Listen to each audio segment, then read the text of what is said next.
On this episode of China Unscripted, the war for Taiwan has already begun. Is an invasion coming soon? And why does the US keep losing war games with China?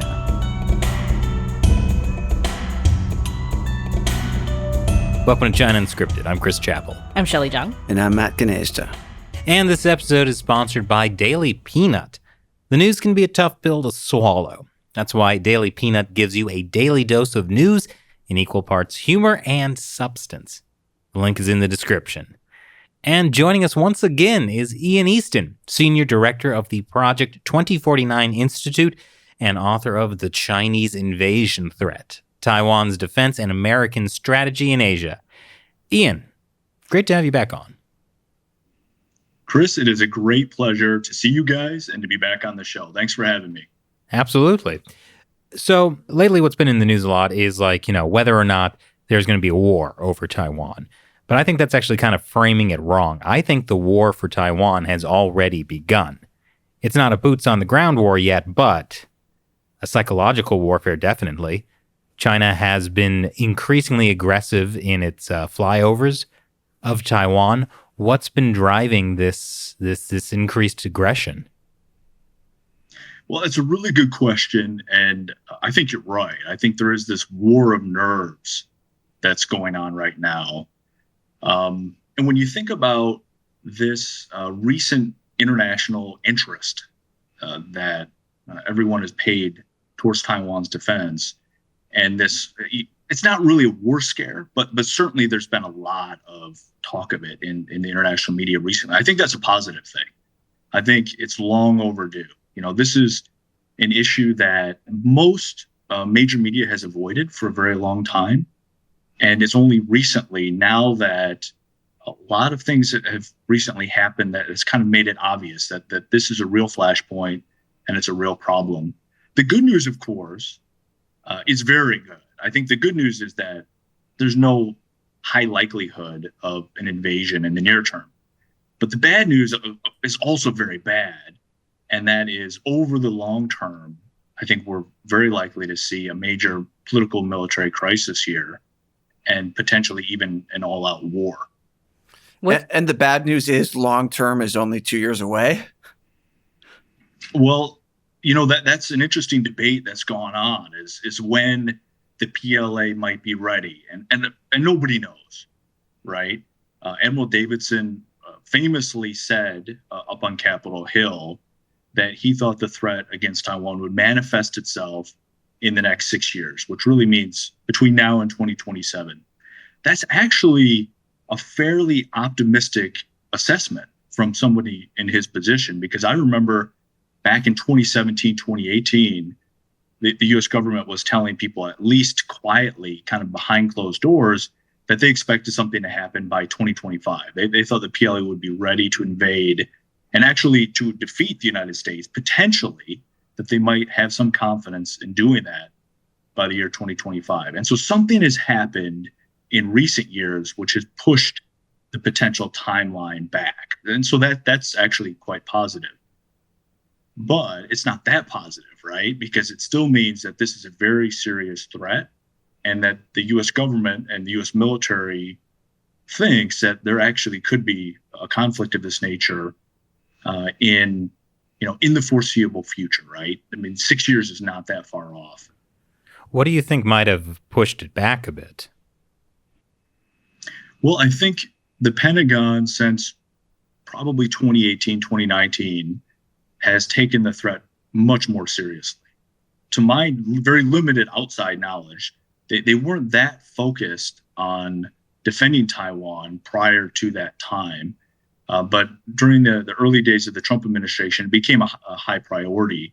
And over time, it's become even more of a priority, so much so that they started to come up with new innovative thinking and tactics, drills, exercises, all kinds of things to try to continually push back the Chinese Communist Party's timeline. Because at the end of the day, this is all about preventing war, right? The Pentagon's job is to prepare for war, but also to prevent it from happening in the first place. Because if something like this were to actually occur in the real world, it would be the worst strategic failure in American foreign policy since probably World War II.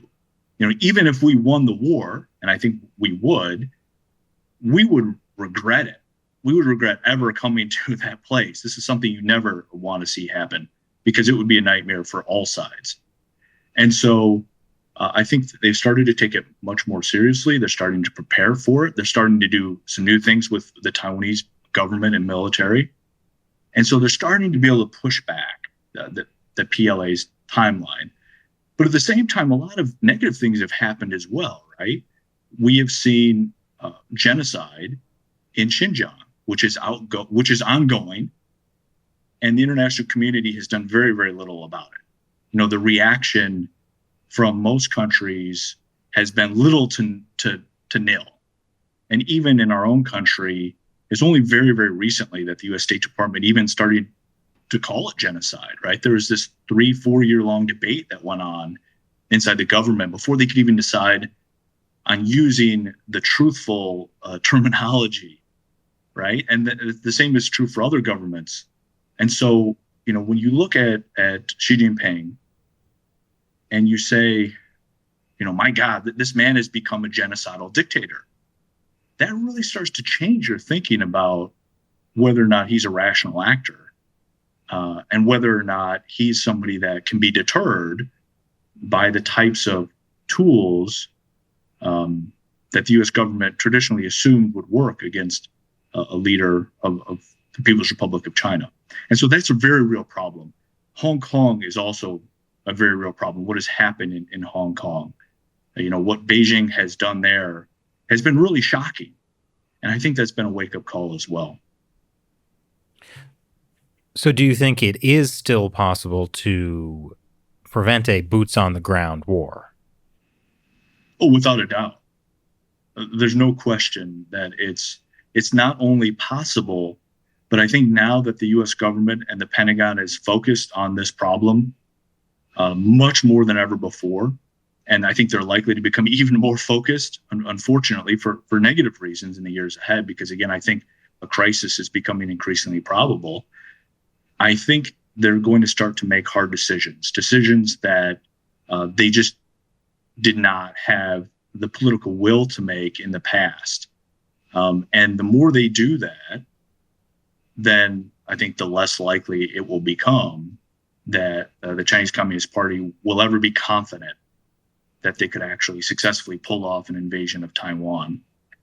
But again, that's just a guess, right? Coming from a novice amateur like myself, who knows what's really going on in the halls of power in Beijing? I don't know that anybody does. Who knows really what Xi Jinping's worldview is? I don't know. I've not read. I've read several biographies of Xi Jinping, and I've read a lot of his writings recently, but I've not seen anything that really gets inside of his head and that talks about, what his entire life was like and how that shaped his worldview. But what little we do know would suggest that he's very paranoid. He's very paranoid. And in many ways, he's very militant. And so he's likely to do things in the years ahead that will surprise us. What are some of these hard decisions, Ian, that you were talking about that the Pentagon or the U.S. government are starting to make now that they'd been putting off before? Well, one is just to openly talk about Taiwan. Previously, the Pentagon wouldn't talk about Taiwan. They would talk about what they were doing with every other country in the region, including the Cook Islands and Palau and places where you only have tens of thousands of people. And they wouldn't talk about Taiwan. I mean, it was remarkable. I remember going to a number of think tank events, conferences where you'd have U.S. government representatives in Washington, D.C., and they just would not talk about Taiwan. It's completely off limits for them. Now they're openly talking, which suggests they're taking it much more seriously. You're starting to see general officers, at least one-star generals, visit Taiwan, which they did not do in the past. You're starting to see some indications in public that there are military exercises going on between the U.S. and Taiwan.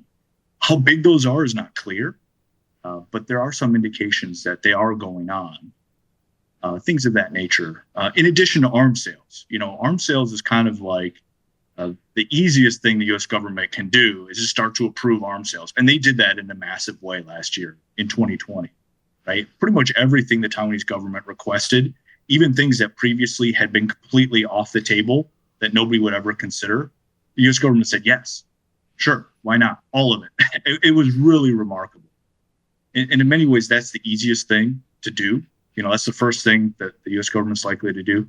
Harder questions for the future are, do we start to send 4-star generals and admirals to Taiwan? Because if there is a political military crisis, President Biden or whoever follows him 4 years or 8 years from now, they're going to be in conferences and on video calls with men and women at the Pentagon who have no idea what they're talking about. He's going to be asking for the advice of senior military leaders who have never been to Taiwan. They've never seen the battle space. That's what would happen today. And I think it's obvious that would be very dangerous, right? But we have a colonel. We have 2 colonels in Taipei that represent American defense interests, which is really stunning when you consider the magnitude of, this flashpoint. We have a 4-star general in command in Korea, and we have at least 1 3-star in Japan. And so it's pretty remarkable that, we're relying on the advice of colonels in the case of Taiwan, because colonels just don't see the world in the same way that a 4-star general or admiral would. And so I think that's an important decision for the future. I think it's something that we're likely to see start to happen. It could happen in secret. We might not know about it at first. Another is, again, bilateral military exercises, starting to put small numbers of troops in Taiwan, things of that nature, to try to make sure that our commitments to the defense of Taiwan are more credible.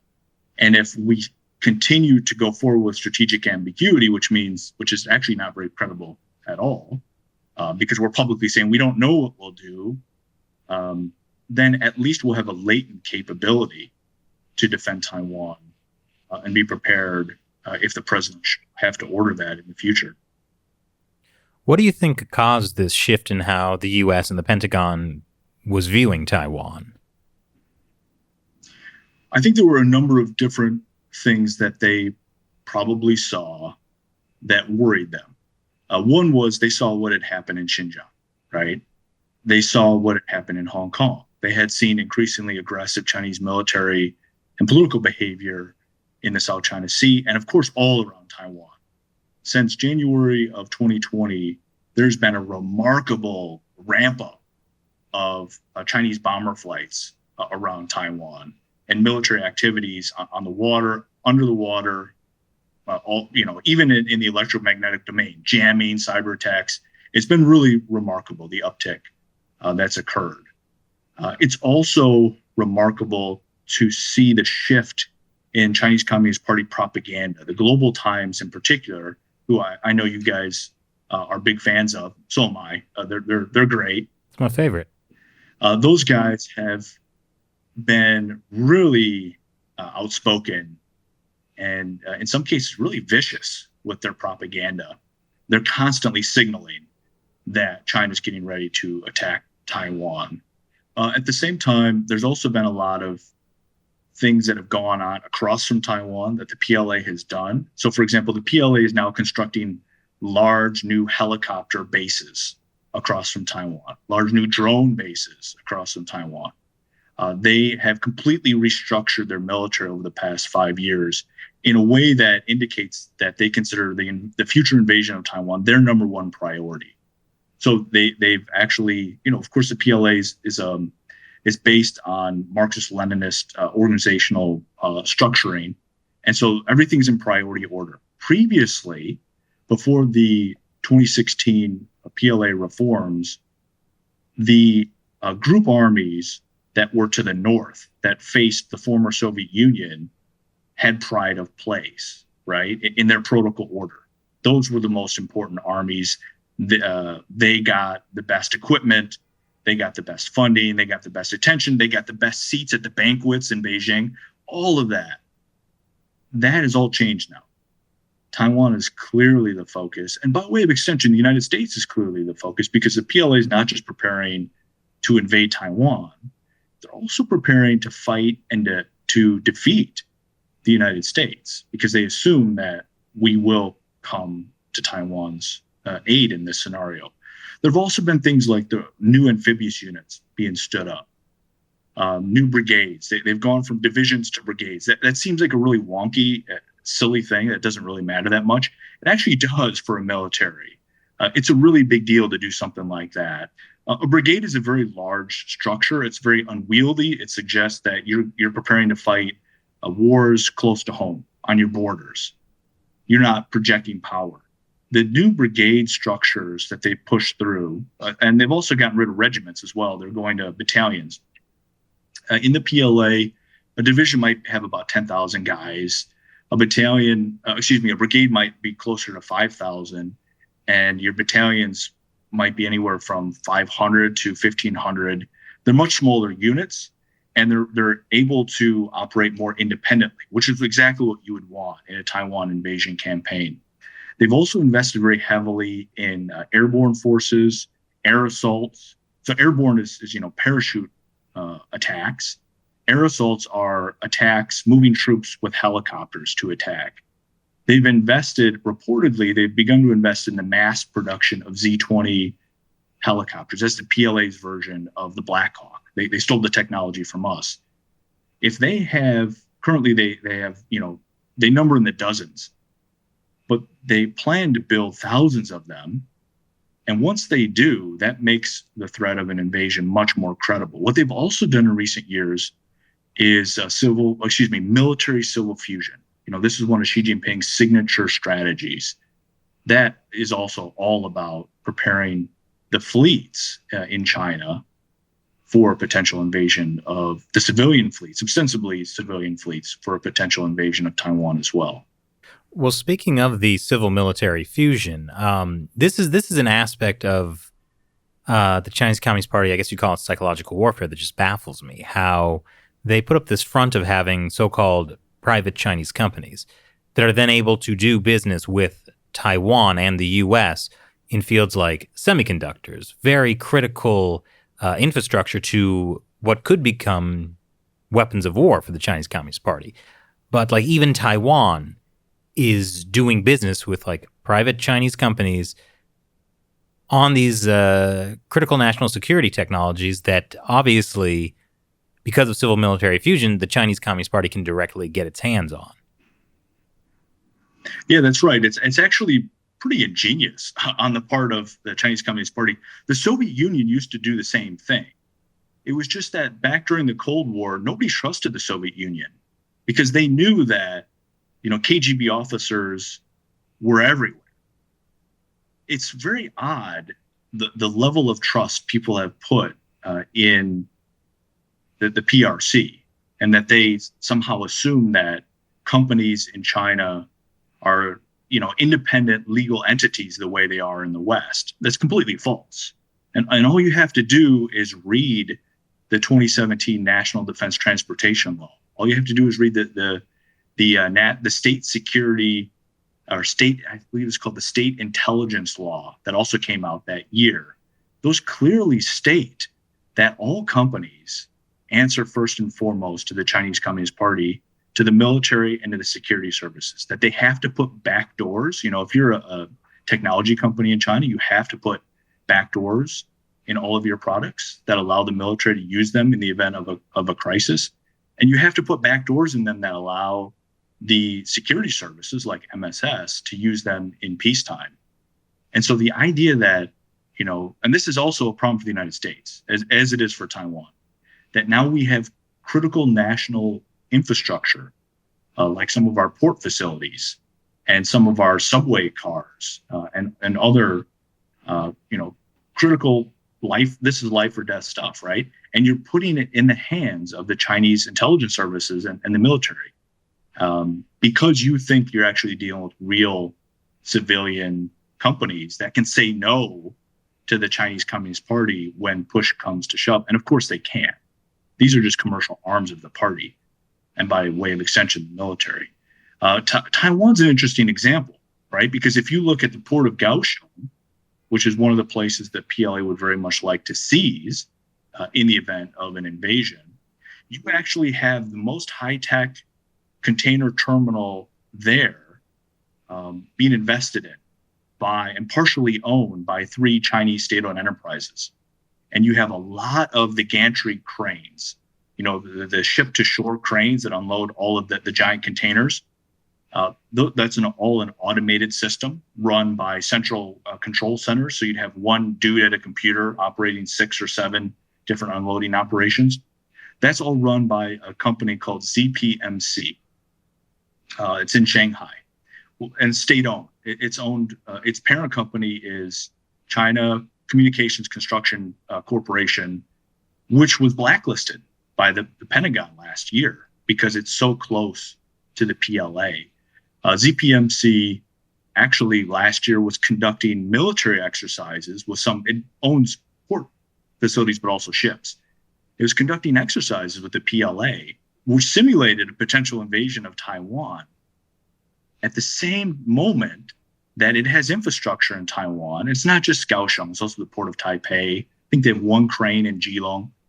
At the same moment, they're operating some of that. So it's a really remarkable situation. That's just insane. It's not logical, that's for sure. Has this come up in Taiwan? Like, is this something that's like come up in the government, or do people know about this? To my knowledge, they do not. Well, you heard it first on China Unscripted. I hope Tsai Ing-wen is watching this. Maybe her cats are. Cats love us. So, Ian, I wanted to ask about all of the military jets flying over Taiwan and into their airspace. If you're saying that really the Chinese Communist Party is not ready to invade yet, what are they doing with these flights? Are they trying to kind of wear the Taiwanese military down? Are they trying to kind of establish a new normal where everybody's just like, well, I guess that, the Chinese military is just going to keep doing this? Like, what are they doing? Well, yes to both. Yes to both. They are doing both of those things. What they're also doing is training. They're preparing for a future invasion. This is something that they take very, very seriously. They consider it their main strategic direction. So that's what they call it. That's the jargon that the PLA uses. The main strategic direction of the PLA up until 1992 was to prepare for a future Soviet invasion, which is what they imagined the big war would be. Once the Soviet Union fell apart, and I believe it was December 91, after that, the PLA started to shift their focus. And since 1992, 1993, the main strategic direction has been preparing for a future offensive war. Previously, it was actually a defensive war. Now it's an offensive war to one day invade and occupy Taiwan, while also defeating any American attempts or other international attempts to come to Taiwan's rescue. And so they do prepare. Part of those flights and part of the reasons you see so many Y-8 surveillance aircraft and intelligence gathering aircraft go up with the bombers is because they're monitoring.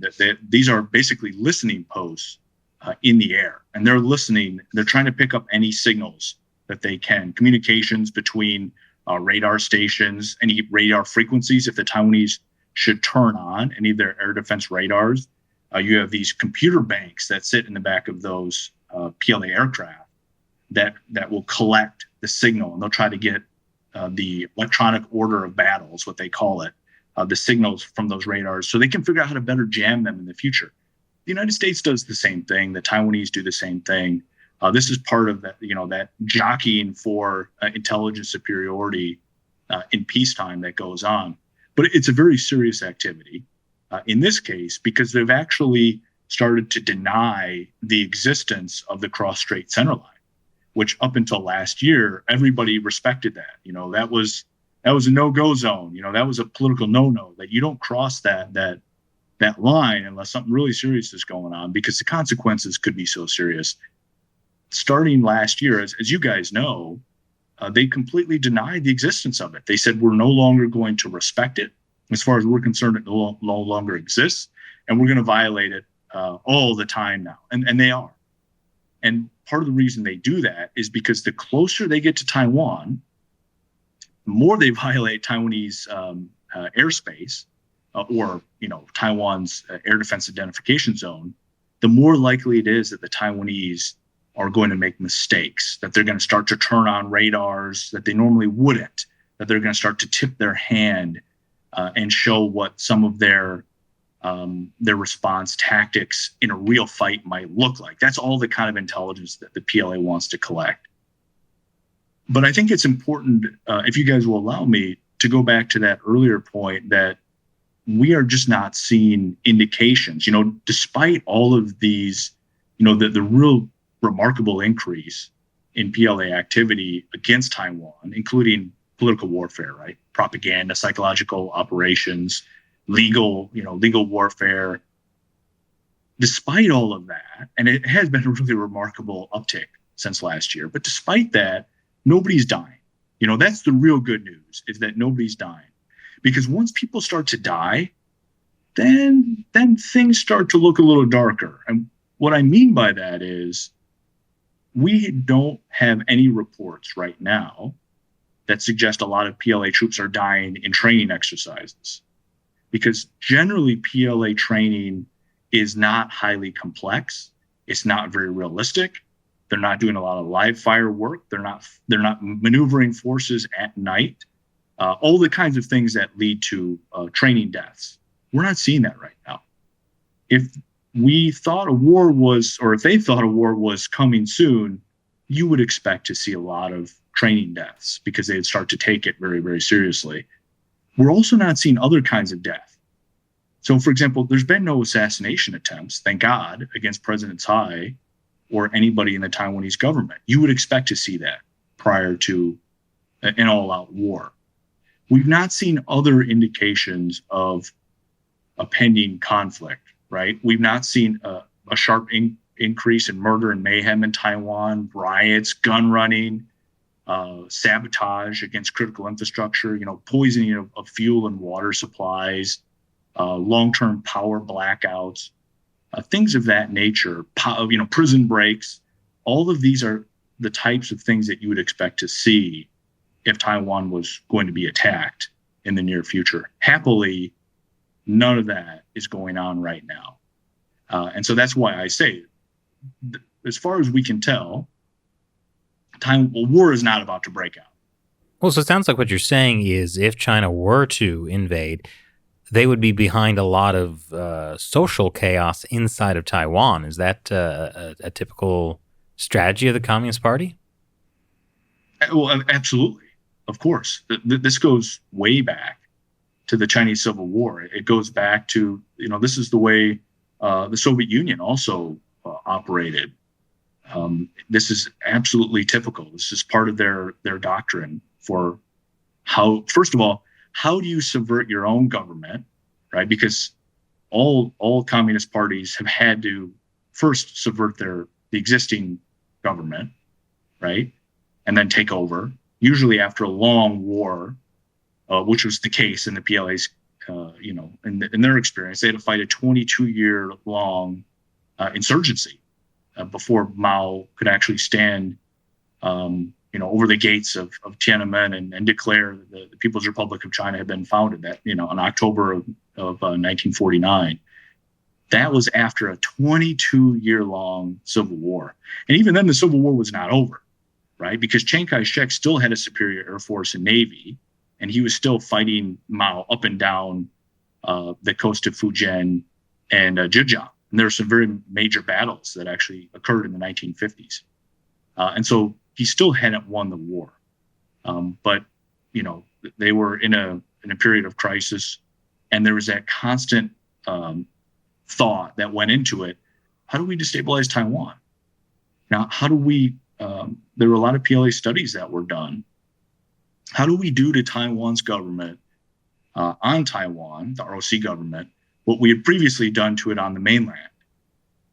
And there was a case in the early 1950s where there was a massive spy ring where you had these undercover PLA operatives in Taiwan that was discovered by Chiang Kai-shek's counterintelligence forces. and they were wrapped up and executed publicly to tell Mao that they had been executed, and all of your undercover operatives are gone now, and so don't try to invade us because it's not going to work. The PLA invasion planning has always relied on a heavy dose of internal destabilization. Well, I'm just wondering, because a lot of the social problems that you mentioned you would see in Taiwan if the Communist Party were actually trying to invade, you do see a lot of those sort of things happening in the United States today. Would it be possible that the Chinese Communist Party would try to distract the U.S. with internal problems to potentially make it less likely to be able to defend Taiwan in the event of an invasion? Well, it would do that anyways. And I think it is doing that anyways. I think there's a reason why the U.S. government closed the PRC consulate in Houston last year when the rioting was getting very violent and very bad. I think there's a reason why the Department of Homeland Security last December came out publicly and said, listen, since the start of the coronavirus pandemic, China's government has intentionally been exporting faulty testing kits to the United States in large numbers, and has been sending us millions of fake masks and defective masks. And oh, by the way, we are being flooded by lethal opioids that are only made in China. And China doesn't have an opioid addiction problem. And very few other countries do either, which would suggest that we are specifically being targeted. No, I mean, maybe it sounds paranoid to say that, but when the U.S. government starts to come out and say, hey, listen, this is a very real threat, you have to start to wonder if maybe they are at a certain level trying to destabilize American society. Luckily, that's going to be very difficult to do. The United States has always had a very high, I think the ratio of violent crime in our country has always been very high relative to other advanced democracies. And we're used to it. And we have a police force that is used to it and knows how to handle it in almost all cases, right? There are obviously extremes where things do get out of hand. But in general, our law enforcement and our democracy is not easy to subvert. One of the beautiful things about our system of government is it's built with a lot of checks and balances. You guys represent one of those checks, right? Investigative journalists are one of the best things that the United States has going for it, right? Freedom of the press, because that ensures that the average person on the street will know when things are going on that the government's doing that are wrong. And we saw a lot of that happen last year, and that resulted in change, and that resulted in a lot of good things happening.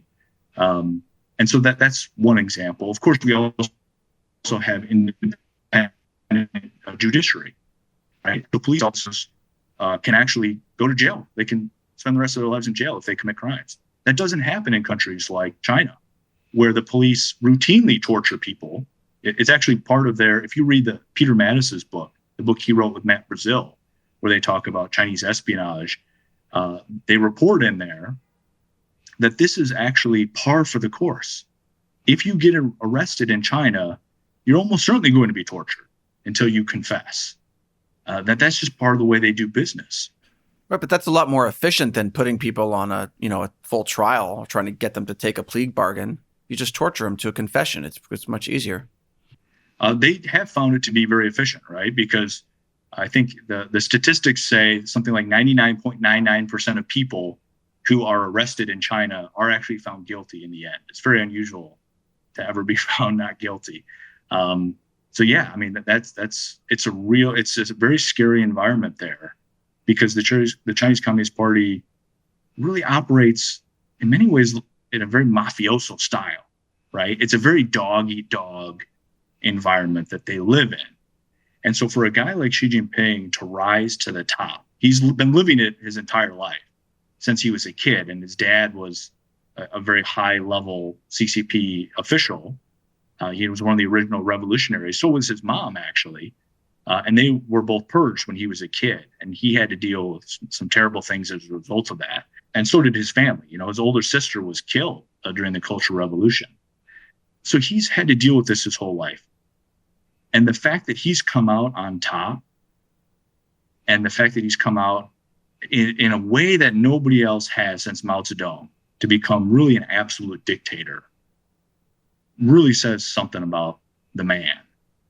For somebody to be that tyrannical and that violent and that militant, and to have conducted the types of purges that he's conducted and continues to conduct, and the type of genocidal behavior, that is really disturbing to think about. When you think about, the implications of him on Chinese politics and on international politics in the years ahead.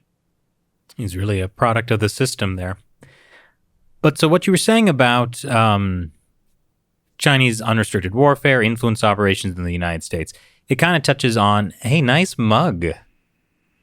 Oh, yeah. I just saw that. The air here is so dry. Yeah. It's I important. just get really thirsty. It's important to stay hydrated. I'm talking too much. I get very thirsty. And there's something about this mug. Excuse me for a second. Boy, I bet drinks taste better in that mug. Oh, there's something about drinking my coffee out of that mug that is just particularly enjoyable. And I bet if somebody went to ChinaUncensored.tv and looked at the merchandise page, maybe they could find some themselves. Or has that not been launched? Yeah, so there's t-shirts there, but the mugs still been struggling to get the Chris, Made in USA mugs. You were but it doing was, so well. It was so close. Yeah. Well, I guess like China, we have yet to launch. Oh. Anywho, so what the point I was getting to before we enjoyed our beverages was that for China to invade Taiwan, it has to deal with the issue of other countries, what the U.S. will do, what Japan will do, what Australia will do. How is the Chinese Communist Party working to factor that into the equation? Well, it's always a factor, right? If you look at Chinese Communist Party diplomacy around the world, this is always priority number one, is to try to undermine any foreign government's support for Taiwan. This is every member of the Chinese Communist Party, and especially those who are working abroad. That's what they do. That really is a top priority for them. And it goes beyond the official government-to-government relationships. This is also something that you see happen in their people-to-people diplomacy, and in the diplomacy between political parties, right? Because the Chinese Communist Party also reaches out to political parties that may not be in power today, but they know will be in the future. So this is a really big part of what they do. This is what the United Front Work Department is all about. But all the organs of the PLA, from the liaison department in the PLA is heavily focused on this. The international department, the Ministry of State Security, all their propaganda apparatus. This is a major focus. So they're constantly trying to get other countries to abandon Taiwan and to stay silent on Taiwan. And so they don't speak out on Taiwan's behalf, even though everybody can see Taiwan being bullied and coerced. But because they themselves are being bullied and coerced effectively, most of the time it's effective, they don't say anything. And that's exactly what Beijing wants. And so that's why, even though there's been a massive uptick in, aggressive military maneuvering around Taiwan and propaganda messaging since last year, very few countries have actually come out to express real sympathy for Taiwan. And even those countries that have, like Japan and Australia, aren't actually doing anything to help, other than express, their sympathy. They're not actually sending military attachés to Taiwan, or trainers, or liaison officers, or participating in exercises, anything like that. So unfortunately, political warfare works. Coercion works. this. The Chinese Communist Party is able to intimidate other governments and of course, private actors like, airlines, for example, major corporations, Hollywood, Silicon Valley, our major tech companies, Wall Street investing firms. They're able to very effectively manipulate them so they don't support Taiwan. And so that's a very serious issue. And in fact, there's an argument to be made that our entire U.S. government policy toward Taiwan is based on coercion. Strategic ambiguity, this idea that we're not going to treat Taiwan like a legitimate government and a legitimate country, even though it is, and even though for 30 years we did, from 1949 till 1979, we had an embassy in Taipei, and we had nuclear weapons deployed at Tainan Air Base, and we were ready to use them if China tried to invade. And then all of a sudden, overnight in 1979, we said, nope, Taiwan no longer exists as a country. It's no longer a government. Now the official U.S. position is strategic ambiguity, that we're not going to be clear anymore. We're not going to be truthful in our use of terminology. And so you'll see U.S. government officials, and they have to do this. I'm sure they don't want to, but they have to say the Taiwan authorities. They can't say the Taiwanese government. They can't even say Taiwanese. They say the Taiwans. Well, you would never say the Japans or the Canadas, right? You say the Japanese or the Canadians, right? But in Taiwan's case, they say the Taiwans. It's the strangest dang thing to talk to U.S. government diplomats when they talk about Taiwan, and to listen to some of their speeches when they give speeches about Taiwan, because they have to use this really convoluted language that's not truthful at all. And what is that based on? It's based on coercion, right? This is a concession that the U.S. government made to China, to the Chinese Communist Party, because they were afraid that if they didn't do that China might attack and there might be war. And so instead of basing our Taiwan policy as a country on what is in our national interests, what is true, what do we know to be true, what do we believe to be true, what do our principles and our values say, we have gotten into a position over the past 40 plus years now where we base it on fear. And the first question anybody in Washington asks when you try to present a new idea, like recently there was this debate that went on about getting rid of strategic ambiguity. And I think it's a very important debate, and it's a very good debate to have. The first question most people asked was not, should we do that? Does that make sense? Is that rational? Would that be good for us? People don't ask that. People ask, well, if we do, what will Beijing do? How are they going to hurt us if we do that? That's the first thing people do. And that blinds them to all of their options, right? Because we're a superpower. We're a sovereign country. We should be able to make foreign policy based on our values, our principles, and on objective reality, the truth.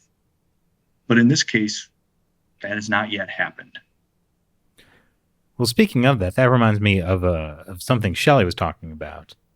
Yeah, so Global Times. We've definitely been noticing a bunch of articles lately that are saying things like, the U.S. would lose a war with China over Taiwan.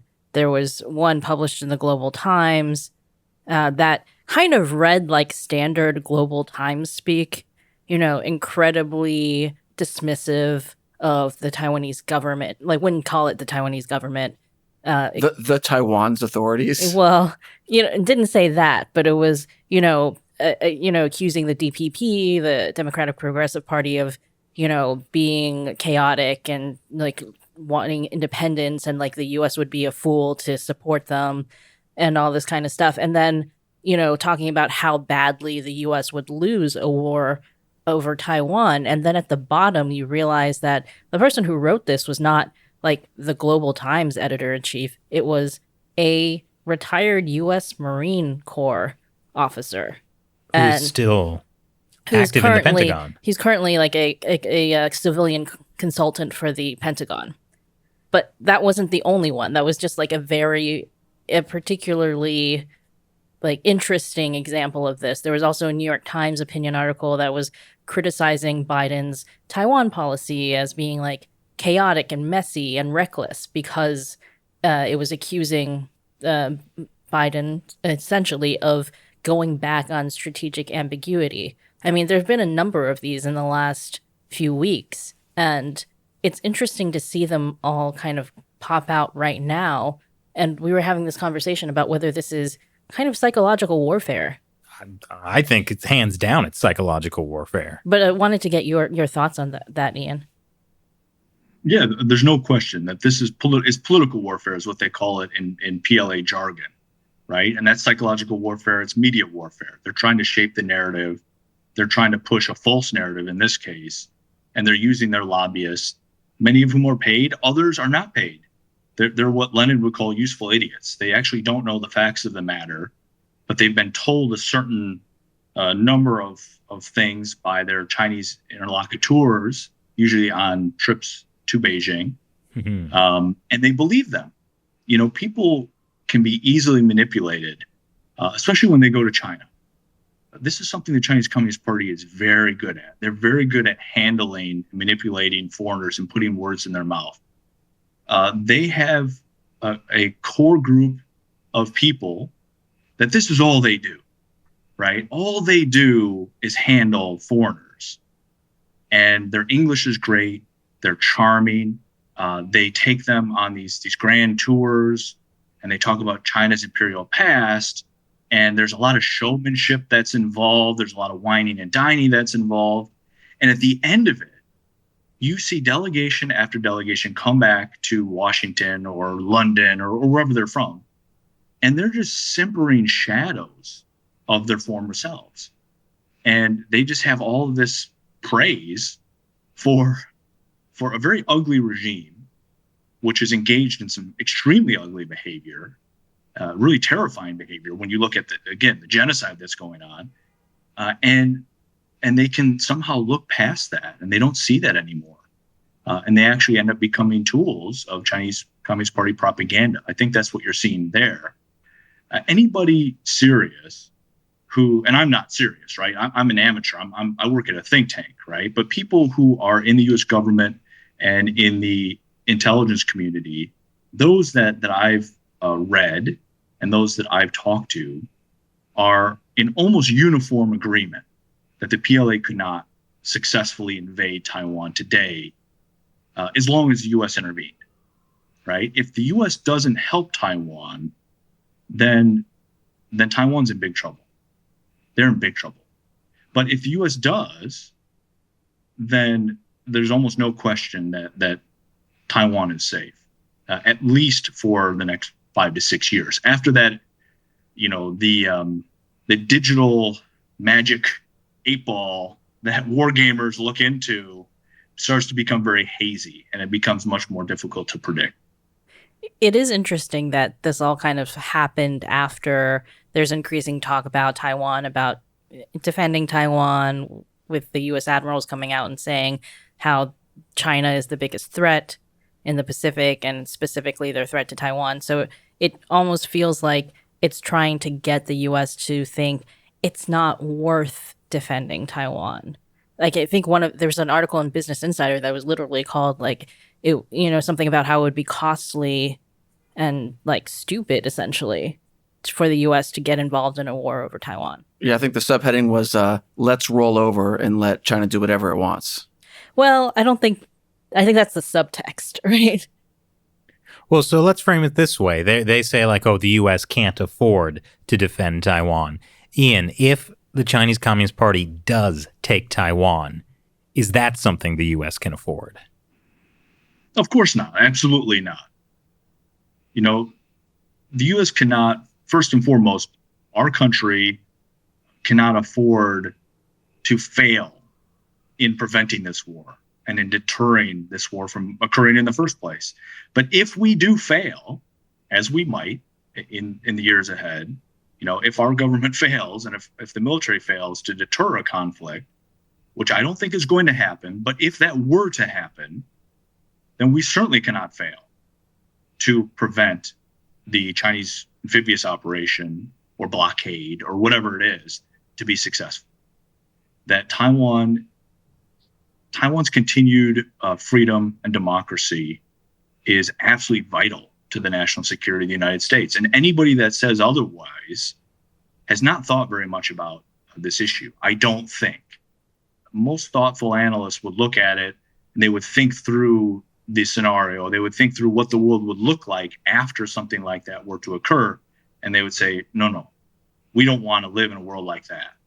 Because after World War II, you have not seen that. You've not seen great power conflict. You've not seen countries invade countries willy-nilly and have this kind of law of the jungle rule in the international community. There have been a few cases where it could have happened, like on the Korean Peninsula in 1950, with Kuwait in 1990, 91, right? The invasion of Kuwait. But the U.S. in each of these instances came to the rescue. And in those cases, those were dictatorships we rescued. Those weren't even vibrant democracies like Taiwan, pro-American democracies like Taiwan. And we still rescued them because after the lesson of World War II, which was the worst war ever fought in human history, the lesson there was we don't want to live in a world like that. We don't want to live in a world where you have these authoritarian countries who are revanchist, they're ambitious, they're expansionistic, they're militant, and they just invade smaller neighbors because they can, right? Because they're strong enough to do it. So they do it, and they take that prize. We don't want to live in that world. That's why we have the United Nations. That's why the United Nations was founded in the first place, to try to prevent that from happening. That's why pretty much all of the major institutions of international global governance, like the International Monetary Fund and a whole raft of others, the World Trade Organization, they were all funded on that idea. Even the European Union was founded on that idea. We don't want to live in a world like that. We don't want to go back to the 1930s. And so that's why, and that's just one of many reasons why I think that the United States, is not going to let this happen. But if we do, then we're going to, I think, come to Taiwan's rescue. So even if, like, let's say ideologically, we don't care about democracy or the lives of the people in Taiwan or bubble tea, right? There's still a reason to go and defend Taiwan, because if we don't, then it's kind of like if you give a mouse a cookie, right? And then the PRC is going to keep expanding beyond Taiwan. Like, is that kind of what you're getting at? I mean, if you give the PRC a cookie, it's going to want milk. And if you give it milk, things, as you guys have read the story, right? It spins out of control in a hurry, right? That's the world of 1930s, right? That's what happens. And we don't want that to happen. So basically what you're saying is a war for Taiwan would not be the start of World War III. China taking Taiwan would be the start of World War III. I think I've never thought of it quite like that, but Chris, that's a really interesting way to frame it. And I think that's right. But, if they take Taiwan, surely they'll stop there. You just sign a peace deal with them, and they promise to not expand further. And I think history shows us that works. Definitely. Well, so Ian, you've come up with two interesting points that the U.S. right now is trying to prevent any kind of war for Taiwan. If that fails, then you're going to be in a situation where the U.S. will have to do something to defend Taiwan. So I'm curious, what can the U.S. do now to support Taiwan to prevent any kind of conflict? And in the event of a conflict, if the U.S. does fail to stop it, what could the U.S. do then? Well, that's a really good question. And I think it's one that deserves a lot of attention, a lot of discussion, and actually a lot of study. Because deterrence theory, as we know it today, as an academic field, is very thin. It's very bare bones.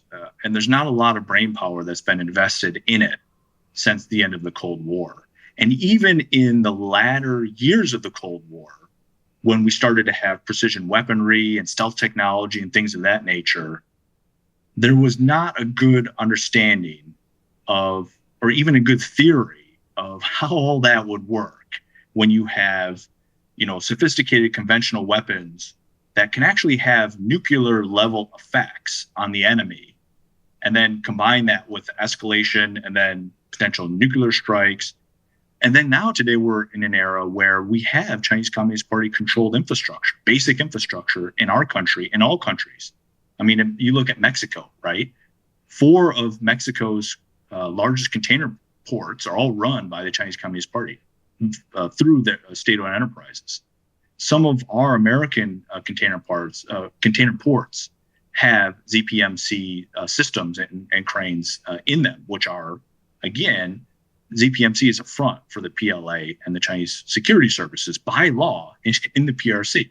And that's true for pretty much every country in the world where you see things like that go on. So how does that impact deterrence? We don't know. How does cyber warfare impact deterrence? I don't know. I don't know anybody who's working on a PhD dissertation or a book to try to find out. There's just so much that we don't understand about modern warfare because happily we haven't had to experience it, right? There's all these weapons capabilities now that China has and that Taiwan has too, and that we have even more of in many cases. And no one's ever seen what it looks like when they are exchanged. No one has any data on that. There's a lot of war games that go on, but you have to realize war games are not supposed to be predictive, and they're not predictive. No computer can tell you what a future fight would look like. War games are based on guesses, huge numbers of guesses programmed in them by humans who are just guessing. And the results are pure wind. And they're meant to be, right? The purpose of a war game is, for example, that the Rand Corporation or others would run. And you read about these sometimes in the news. The purpose is to make an American military officer experience defeat. You want them to experience defeat. Kobayashi Maru scenario. Yeah, exactly. You want them. Actually, I'm pretending I understand that metaphor. I don't understand what you just meant. But watch more Star Trek. Let's pretend I'm cool enough to understand what you just said. Let's pretend you're uncool enough to understand. No. Very, very cool. You guys very get it, cool. Shelley, Matt? Did you get that? What syndrome? No. Kobayashi Maru. That's in Star Trek. It was like an unwinnable scenario, right? I love that Shelley can explain it. It was a program computer war game, like war simulation, and then there was no way to win it. Okay, yes, yeah. That's a good example. That's a good metaphor, right? Except for Captain Kirk, he won it. Is that right? Well, spoiler, Chris. Well, because he doesn't believe in no-win scenarios. He reprogrammed the program to make it winnable. Aha. So he would actually not be a good officer in today's military. That's what Spock said. A good officer has to not question the game, and you have to lose. You have to experience that because, and this is not just true for the military, this is true for all people. We always learn more from the games that we lose than we learn from the games we win, right? And that's the point of these war games is you want military officers to experience defeat, and then you want them to talk about it. And you want them to figure out what they could have done better. And that way, if there's ever a real world fight that they get into, they'll be much better equipped for it. And so all the reports that you see about how, in Pentagon war games, U.S. loses 9 out of 10 times or 10 out of 10 times, it's supposed to be that way. If it's not that way, the war games are not being programmed correctly, right? And so what's the name of that syndrome? Kobayashi Maru scenario, I think. Kobayashi Maru. You actually want that. You want a Kobayashi Maru syndrome programmed into these things. Star Trek is so ahead of its time. Well, I'm glad I've influenced, hopefully, the dialogue in Taiwan security issues now to include a bit more references to Star Trek. Actually, Star Trek, I have much to learn about Star Trek, obviously. Mm-hmm. But I think the idea of a Borg, that you will be assimilated, resistance is futile, I think that is a really good way to explain Chinese psychological warfare. That's the message, right? That is their message constantly. And actually, it goes back to this, Marxist-Leninist thought. it goes back to international communism. Back to 1919 when you first had what was it called? Intercom established. Communist or Comintern. Communist International, right? When it was established in Moscow, that was the idea, is that they were going to spread communism and socialism around the world, and that resistance was futile, that they were going to assimilate everybody and everything, and there was nothing anybody could do about it. And that was their propaganda line. And that continues to this day, that the Chinese Communist Party continues to have this narrative that socialism ultimately will win and capitalism will die. And that resistance to that in Taiwan or the United States or anywhere else is futile. And Shelley, that gets to your earlier point about their propaganda and how they've influenced some Americans to actually believe in that and actually to write on their behalf and to, project this false narrative. So even though modern China might try and present it as like, nice private businesses, it's capitalism, even though there's this front of sort of, the Ferengi rules of acquisition, really it's still the Borg. Just say I yes. think it's the Borg. I think it's the Borg. I think that's a really good way to describe it. I know what this section of the podcast is going to be called. So, Ian, in terms of deterrence, from a non-military standpoint, are there non-military things that the U.S. should be doing now? Oh, absolutely. No question about it. I mean, most of deterrence is actually not military. Most of deterrence is political. The U.S. State Department, people don't think of the U.S. State Department being, an arm, a strong arm of the U.S. government. It actually is. That they were the ones, first and foremost, that deterred great power conflict with the Soviet Union for 40 plus years through some very dangerous crises. That they actually came up with these policies and these practices that helped us get through this long Cold War with the Soviet Union, which was there were moments that could have gone sideways and human civilization as we know it could have ended. The stakes were extremely high. And it was mostly diplomats that came up with how to do it. And one of the ways that we did it was that we provided assistance to countries that could have been assimilated into the Borg, into the Soviet Borg, and then also to the Chinese Communist Borg, or to the Cuban Communist Borg, right? Which almost happened down to Grenada. We provided them with assistance. And that when countries were attacked, we defended them. And in order to try to prevent future attacks, that we actually would put U.S. troops in country. And so that's one of the reasons why after World War II, you had U.S. troops deployed all around the world. Even though that's always kind of gone against the grain of traditional American foreign policy from the 1780s up until really 1945, 1946. The United States was not about that. But after the lesson of World War II, we started to do that. We would never put enough troops in any country in order to actually prevent a successful enemy invasion. And we still don't. We don't do that in Europe today. In Poland, for example, or in Germany, Russia could actually successfully invade those countries at least initially. But by having a strategic trip line there, and we also do this, of course, with South Korea and others, it guarantees that if the bad guys, if they invade, the U.S. is all in. And we're coming with 1 million reinforcements or 2 million or 3 million or whatever it takes, right? And the result of that is that Western Europe was never invaded. And South Korea is never going to be invaded. And no U.S. treaty ally will ever be invaded, I don't think, because you have those strategic trip lines there.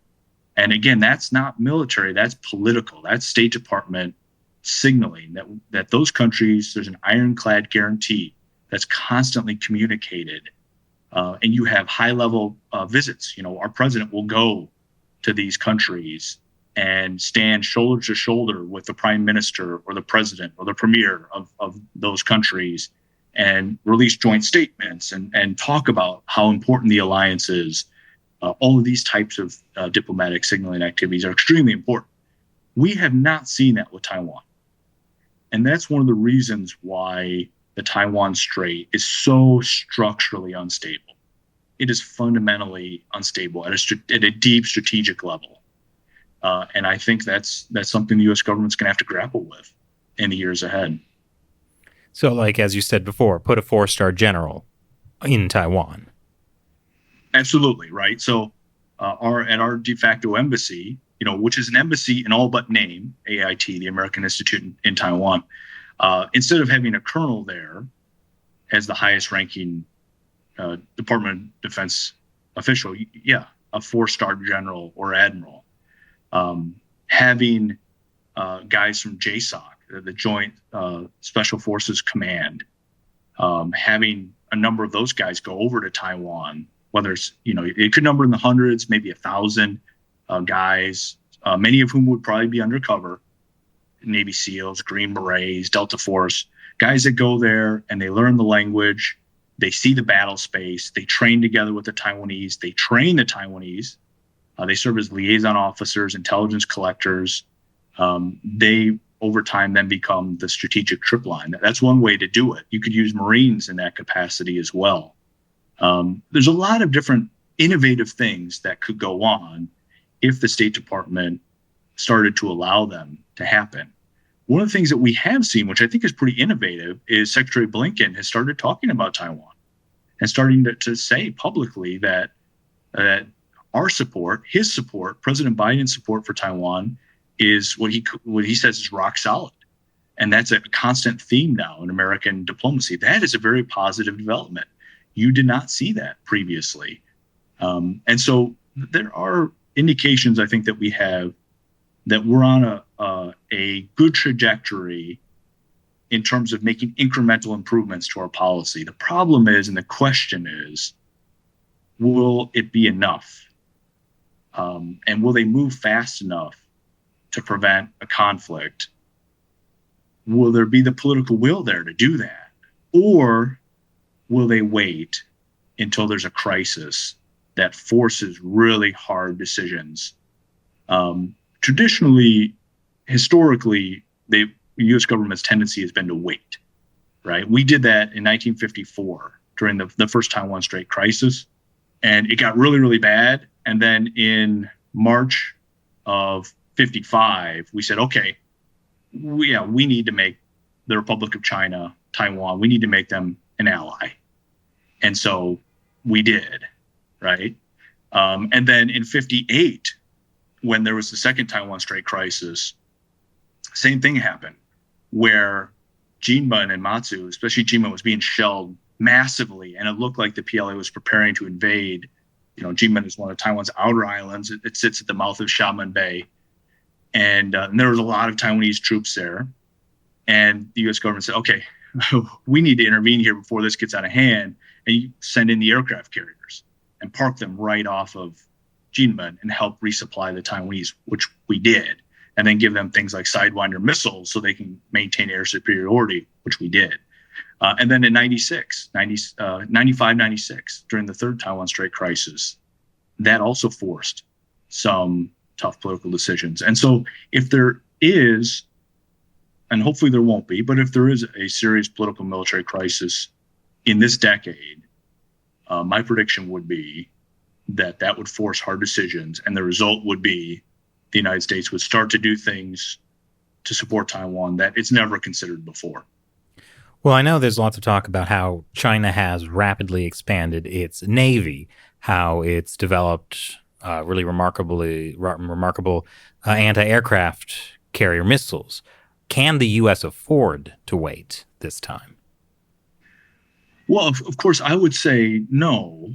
We can't afford to do nothing. We can't afford to let the current trend lines just play themselves out. That currently the state of U.S.-Taiwan relations is remarkably poor, actually. Again, we don't have general officers posted in Taiwan. I think that's indicative. And we don't have ship visits to Taiwan. We don't have a strategic trip line there deployed already, at least to my knowledge. There could be one in secret, but if it's too secret, that doesn't have any deterrent effect. It doesn't signal political resolve if you keep it secret. We don't do large-scale bilateral military exercises with the Taiwanese, right? There's a lot of things that we could do that so far we don't, which suggests that, again, these are really hard decisions, and that, I think they're very important decisions, and they're decisions that should be made before a crisis should occur, but they might not be. And because they might not be, ironically, or at least logically, it makes that crisis that much more likely to occur. So it's a very difficult problem. All right. Well, Ian, thank you again for joining us. That was very, very informative. My pleasure. It's great to see you guys. And thanks again so much for having me on the show. Well, it's always our pleasure because, having someone so smart and knowledgeable on the show makes us seem that way. So this is always a good opportunity.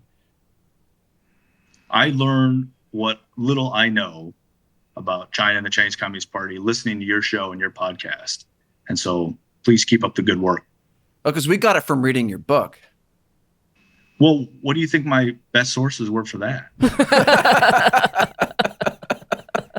Well, cheers to that, Ian. Cheers, guys. Pleasure as always. Well, gosh, it's always a pleasure to have Ian on. Yeah, no, I'm gratified and terrified. Well, actually, I feel pretty good that how confident he is that the U.S. is still capable of preventing any kind of armed conflict over Taiwan. Well, and that we've taught him about Star Trek. Oh, okay. I was going to say, because it's that psychological warfare slowly eating away. Yeah, the war is inevitable. So roll over now. Yeah. So are you saying that you think that we've been influenced by the CCP's psychological warfare to think that the invasion is closer than it really is? I'm not sure they want to make it seem like the invasion is closer. I think they want to make it seem like the U.S. shouldn't do anything to help Taiwan. And if they do anything to help Taiwan, it's going to anger China. Oh, I don't want to anger China. I know. A lot of people like that. I can't believe the Global Times article you were saying, which reads just like any old other Global Times article. Written by a former Marine. And then, it's a former Marine who is what do they call it? A civilian? He's a consultant for the Pentagon. Yeah, civilian consultant for the Pentagon. Yeah. Or something. No, that's crazy. It's terrifying that kind of person is consulting for the Pentagon. Like that, and then that the Pentagon might be influenced by this, which is going to influence the State Department, which is why, no U.S. president can have a phone call with Tsai Ing-wen. Yeah, you'd think anyone who is writing for Chinese state-run media should not be allowed in the halls of governance, or the military especially. I do think that it's a little weird that was allowed, but who knows if it was, And wasn't somebody in the Space Force fired recently for criticizing Marxism? So somebody gets fired for criticizing Marxism in the U.S. military, but somebody can criticize the U.S. military in Chinese state-run media. It's almost like there's a problem with Marxism in the military. No, Chris. No, that guy was retired. There we go. And case closed. And today's podcast is sponsored by Daily Peanut.